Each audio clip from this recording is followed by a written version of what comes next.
Hello and welcome to Abyssmal cards. I'm used to saying Cade's cards, Abyssmal cards, it'll like swap in between. And today I will be talking about Everfest. This is my first video. I don't know what I'm doing, so bear with me please.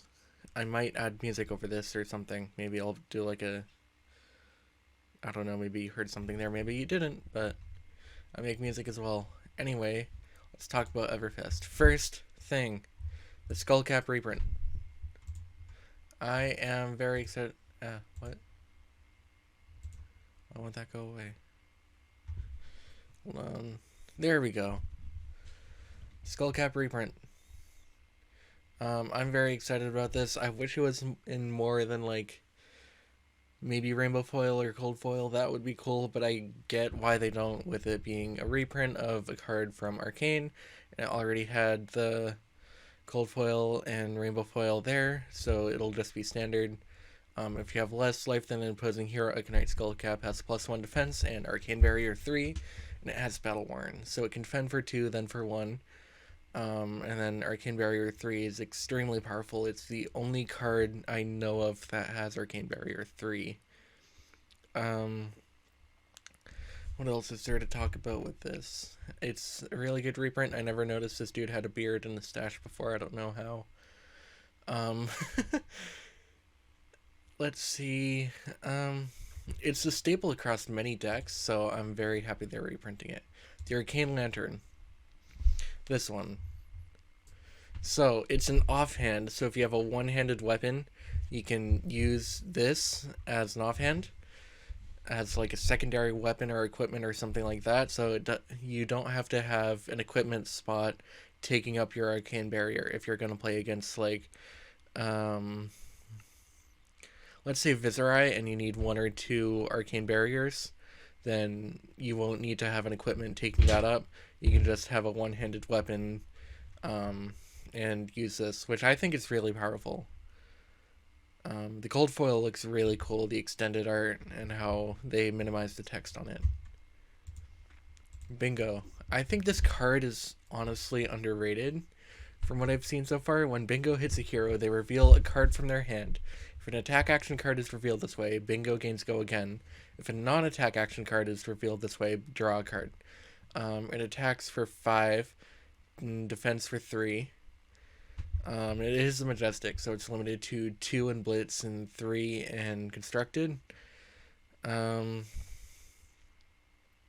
think it's really powerful because it's either going to get go again, you draw a card, or you know what's in your opponent's hand as like a reaction, instant, or defense reaction. Well, attack reaction, instant, or defense reaction. So if you know that your opponent has one of those, then you can kind of predict, well, like when they'll play it. And like even if Bingo doesn't trigger, then it's going to be, I feel like it'll be used pretty well.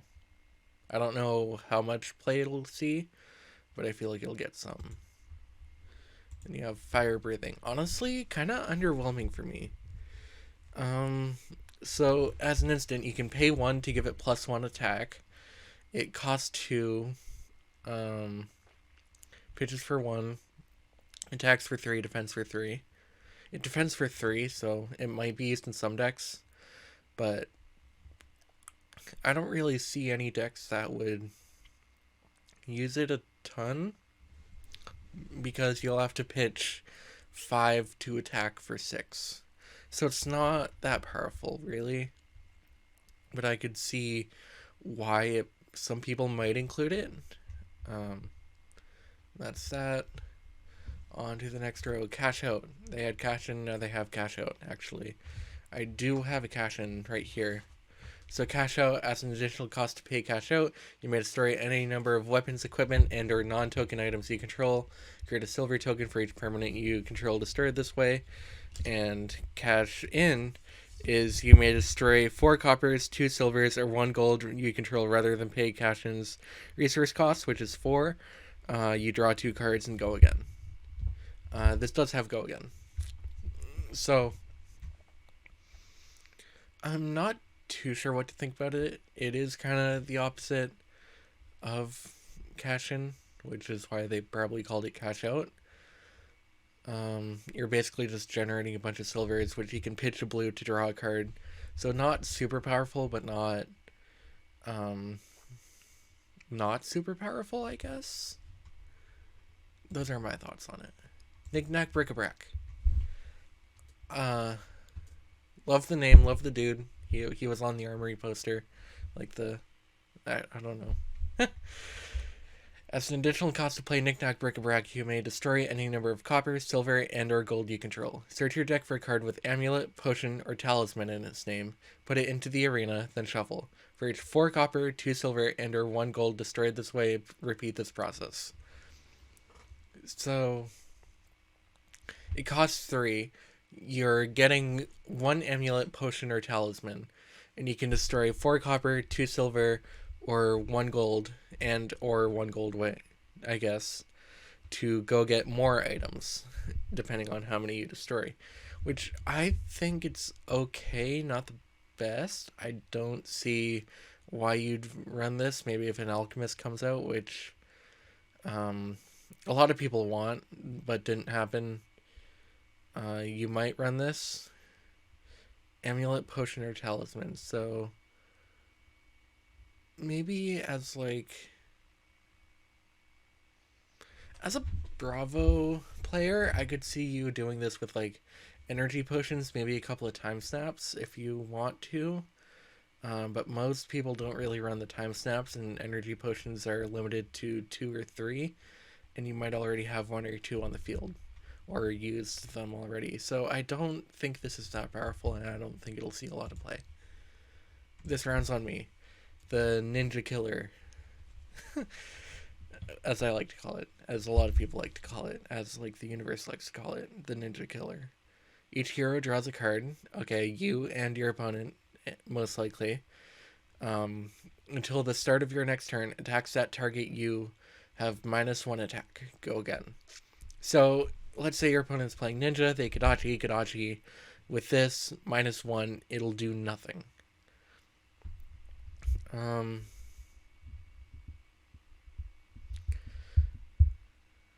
So the Kadachi will do nothing. There's a lot of attacks in... I would say that Benji uses that'll attack for 1 or 2. This might benefit Benji more than it doesn't benefit him. But, because Benji's ability is... Attack actions cards you control with 2 or less attack can't be defended by cards from hand. So, if this is used against Benji in a Benji matchup, and their second part of their ability triggers, which is when an attack action card you control hits, your next attack this turn gains +1. Let's say that'll make a 2 attack for 3. This round's on me will make it down to 2.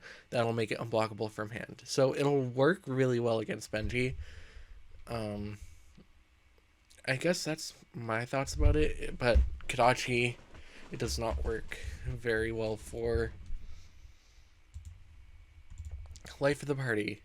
This comes in red, yellow, and blue because it's a rare. You may discard or destroy a card you control named Crazy Brew rather than pay Life of the Party's resource cost. If you do, choose all modes, otherwise choose 1 at random. Life of the Party gains 1 of the hits, gains 2 life. Life of the Party gains +2. Life of the Party gains go again. So it attacks for 4, then 3, then 2, depending on the pitch.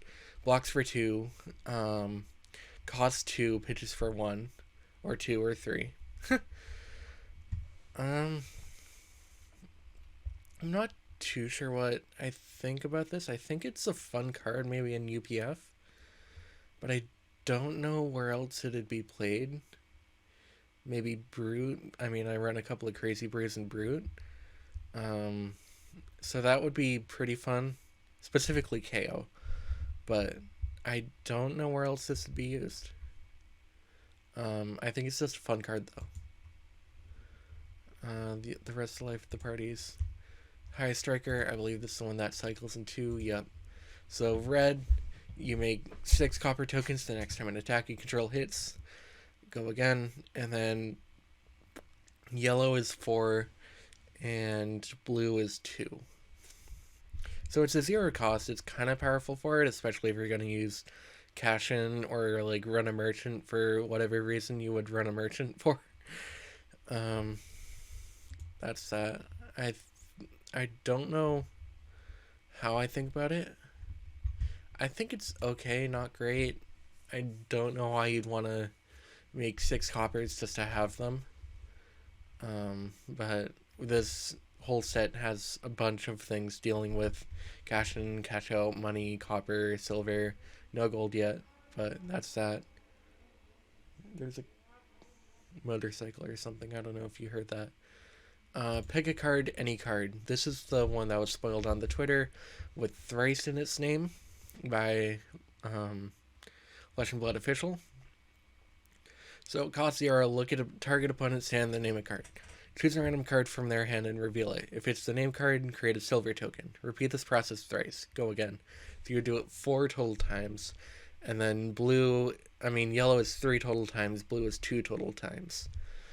Defense for 2, so it's not super powerful. It's like a mini game, I guess. But if your opponent is down to, like, let's say they're down to, like, not a very good amount of life for an opponent to be down to, I don't know, like 3. And they have to block out. Then they have 1 card left in hand. So you can look at their card in hand, play the red, and make 4 silvers automatically. So then, I don't know what I'd do with the 4 silvers, but it'd be good to have just to keep the tempo going against your opponent. I think it might be included in a few decks, but not many, and I feel like they'd be more like janky decks. Smashing good time. Yeah. The next time an attack action card hits a hero this turn, you may destroy an item they control with cost 2 or less. Red pitch is the next attack action you play this turn gains +3. Yellow is +2. Blue is +1. I believe defense for 2 costs nothing. Yeah, it's +2 and +1. All the item cost stays the same. So more things that kill dash, kinda.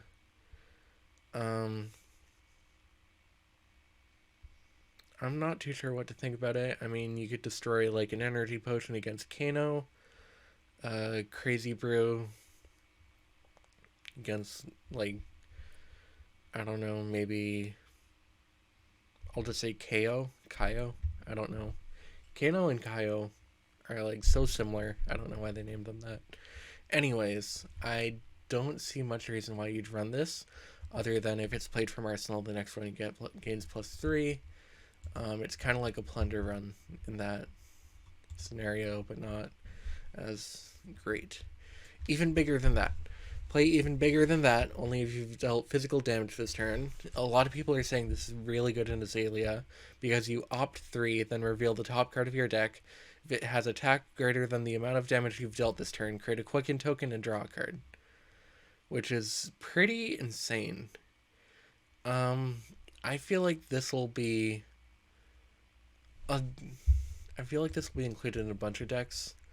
The yellow and blue are opt 2, then opt 1, and the rest stays the same. I think it's pretty insane, honestly. It's stupid powerful for it just being a rare and for it coming in all colors.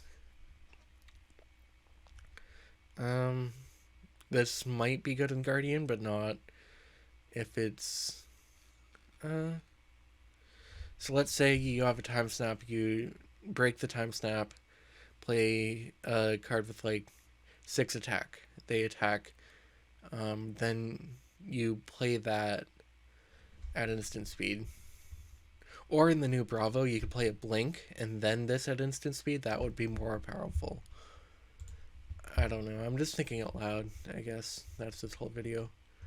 All these amulets and talismans and potions, I don't know what I think about them.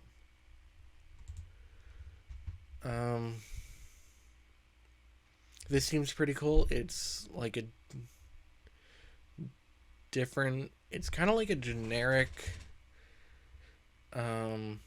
Blossoming Spellblade, but You don't banish it, and you have to have a lot of cards in hand to use it. So I don't see why this would be run that much.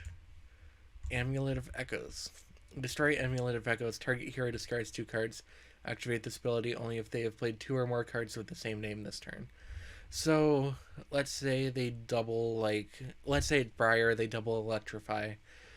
You could destroy this to just make them give up their turn, basically. But if this is on the field, then why would they do that? So I don't see why these would be played. This one makes no sense. Amulet of Havencall. Defense reaction, destroy Amulet of Havencall. Search your deck for a card named Rally the Rearguard, add it to this chain link as a defending card, then shuffle. Now that seems pretty okay, because Rally the Rearguard, you defend with it, and then at instant speed, you can discard a card to give it +3 defense, making it defend for 5 total. However, you can only activate this ability only if you have no cards in hand. So that makes it so that you can't activate the ability of a card that you're searching for. I don't know what made them think of this, or it's weird to me.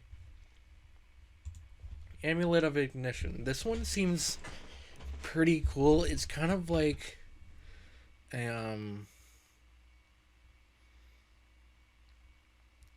let's say you use it in Bravo. It's kind of like a Seismic Surge, but just for the ability. So like you're 1 resource short of doing something, even with all the Seismic surges you're gonna make. You can just play this on a previous turn, destroy it, and then the next ability you activate this turn costs 1 less. Activate this ability only if you haven't played a card or activated an ability this turn. I think it's not too bad. I mean, cost 0. It doesn't defend, though. That's the only problem, as with all the potions and things like that. Pitches for 2, so not great, not awful. I think it might see some play, but not a lot. Amulet of Intervention. Destroy Amulet of Intervention. I have not seen this one. Prevent the next 1 damage that would be dealt to your hero this turn. Activate this ability only while your hero is the target of a source that will deal damage equal to or greater than your hero's life. I think it's kind of awful. I don't know what else to say. That's all I'm gonna say. Amulet of Oblation. Oblation. I've never seen that word before, honestly. Instant, destroy Amulet of Oblation until end of turn. Target attack action card gains this. If this would be put into a graveyard, instead put it on the bottom of its owner's deck. Activate this ability only if a card is entered a graveyard this turn. I guess it's good for late game, but I don't know why you'd run a blue pitch, no defense, no attack card other than that's a blue pitch in a lot of decks just for the late game. Clarity Potion. Instant. Destroy Clarity Potion. Up 2. Now, this seems pretty cool. It's blue pitch. It can be used in Kano. And you destroy it to Op 2. So, on your turn, you can just play this item, draw back up, Arsenal maybe, as Kano. And then, as an instant, it's kind of like a deckable, the headpiece, the Talismanic Lens. It's kind of like that. Except it doesn't have Go Again. Healing Potion. Action, destroy Healing Potion, gain 2 life, Go Again. It's like Crazy Brew, but only that one mode, wherein you roll a 3 or a 4. So not great, not bad. I don't know why you'd run it, honestly, because you can just run a card that defends for 2. And it does a lot more. So there's that. Potion of Seeing. Instant. Destroy Potion of Seeing. Look at target hero's hand. I think it's kind of powerful. Not great, not bad. Doesn't have Go Again naturally. I don't know what deck would run this, honestly. Maybe a lot, maybe none. Maybe some. I don't know who it's for, but it might see some play. Maybe not. Destroy Potion of Deja Vu. Put all the cards from your pitch zone on top of your deck in any order. Opponents don't get to see the order of the cards. I like this a lot. So, let's say you... I don't know a good example, but I think it's a good card, honestly. Just because you get to put all the cards you pitched back on top of your deck at the end of your turn. So let's say you pitched 3 cards as Bravo, and you had like a showtime there that you want to play the next turn. You could just do that, put that on top, put the other 2 blue pitches back in your hand. I think that's pretty fun. Potion of Ironhide. Instant. Destroy Potion of Ironhide. Attack action cards you own. Gain +1 defense this turn. Not great. Not bad. Good for late game again, but not good for much else. That's that. I'm trying to get through this. Instant. Destroy Potion of Luck. Shuffle your hand and arsenal into your deck, then draw that many cards. A lot of people are saying it's a deckable Hope Merchant's Hood. I think that's not too bad. Doesn't have go again naturally. Pitches for 3, doesn't defend for anything, obviously. Costs nothing. I wouldn't run it, but it's I could see some people running it. It's more just a preference thing. Talisman of Balance. It does have go again naturally. At the beginning of your end phase, if you have less cards in arsenal than opposing hero, destroy Talisman of Balance, put the top card of your deck into an empty arsenal zone you control. So, again, good for late game, not really good for much else. Talisman of Cremation, that's kind of dark. When you play a card from your Bandit Zone, destroy Talisman of Cremation and name a card. Banish all cards with the chosen name from each opposing hero's graveyard.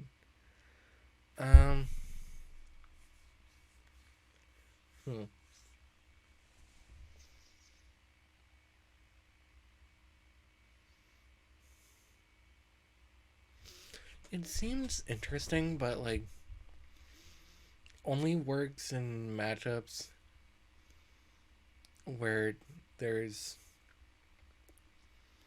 does not work against Chain or maybe Levia.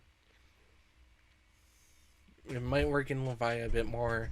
It did work in Bravo and Oldhim and the heroes that use Remembrance a lot, but not much else against those matchups.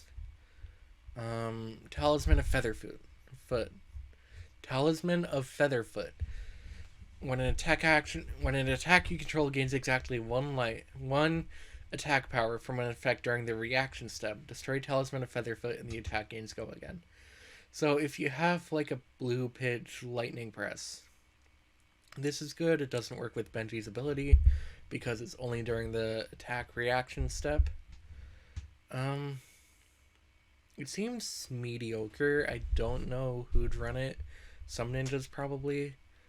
Ooh, Ancestral Empowerment. That would be pretty good in Ninja, actually. Because you can just give it go again. You draw a card, giving an attack +1. And then your attack has go again. And it is a 0 cost, so you can pitch it to Kadachi twice. That's pretty good. Talisman of Recompense. Go again naturally whenever you pitch a card. If you would gain exactly 1 resource, instead destroy Talisman of Recompense and gain 3. Again, it's another deckable equipment like Deep Blue. It's basically Deep Blue, but deckable. And this time it does have go again, so I think it's pretty good. Although it is an instant to destroy Deep Blue, I mean, like, a lot of these potions and stuff like that don't have go again. Talisman of Tithes.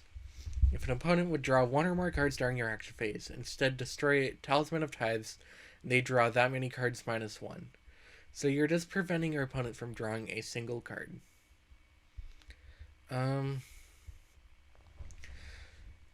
I don't know why you'd run this, honestly. That's all I'll say about that one. Talisman of Warfare. When a source you control deals exactly 2 damage to an opposing hero, destroy Talisman of Warfare and all cards in all arsenals. That was a spoiler. A card that destroys cards in arsenals. And I don't like this. It's not good for a card that destroys cards in Arsenal. It's very specific, and then you have to destroy your own arsenal as well. So there's that. Copper reprint, silver print for the first time, except it'll be in rainbow foil. Quicken, which they are not making rainbow foil because it was rainbow foil before. Frostbite, they are making rainbow because it was not rainbow before. I'll go back to the top. Alright, there is a lot of cards. I think I'll make this a several part video actually. So this is part 1, just going through all the generics. Yeah, that's pretty much it for this video. I'll probably add some music and upload it, and then that's that. So thanks for watching. If you enjoyed this, please subscribe. Not to like beg or anything. I don't typically like doing this, but then again, I don't typically like talking to a screen into a microphone. It's weird. But that's my thoughts on the generic cards. I'll go and make more videos soon. Thanks for watching. Bye.